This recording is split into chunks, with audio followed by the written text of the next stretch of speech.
पूर्व केंद्रीय मंत्री मेनका गांधी ने सुप्रीम कोर्ट में याचिका दायर कर उत्तर प्रदेश के सुल्तानपुर सीट से समाजवादी पार्टी के सांसद रामभुआल निषाद को चुनौती दे दी है। सुप्रीम कोर्ट में इस याचिका पर सुनवाई 20 सितंबर को हो सकती है।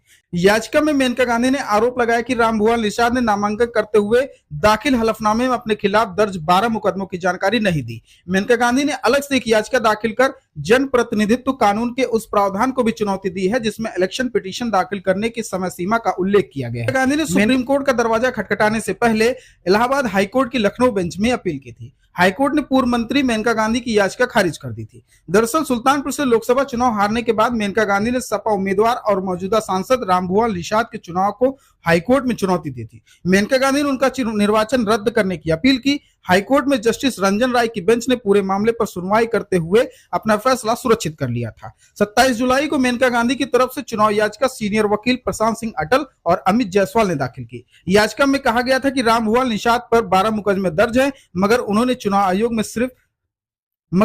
चुनाव आयोग में दिए गए हलफनामे में केवल 8 मुकदमों का जिक्र किया था। याचिका में कहा गया कि सभी आपराधिक केसों का खुलासा न करना भ्रष्ट आचरण है, जो कि लोक प्रतिनिधित्व अधिनियम 1951 की धारा 100 के तहत भ्रष्ट आचरण की श्रेणी में आता है। याची अपनी याचिका में आग्रह किया था कि सिर्फ इसी आधार पर सुल्तानपुर संसदीय क्षेत्र का चुनाव शून्य करने योग्य है। बता दें, सुल्तानपुर लोकसभा सीट से बीजेपी नेता मेनका गांधी अपनी सीट नहीं बचा पाई। यहां समाजवादी पार्टी के रामभुआल निषाद 43,174 वोटों से जीत हासिल की। सपा को 4,44,330 वोट मिले, जबकि बीजेपी को 4,01,156 वोट मिले। 2019 लोकसभा चुनाव में बीजेपी के मेनका गांधी ने 4,62,196 वोटों से जीत दर्ज की थी।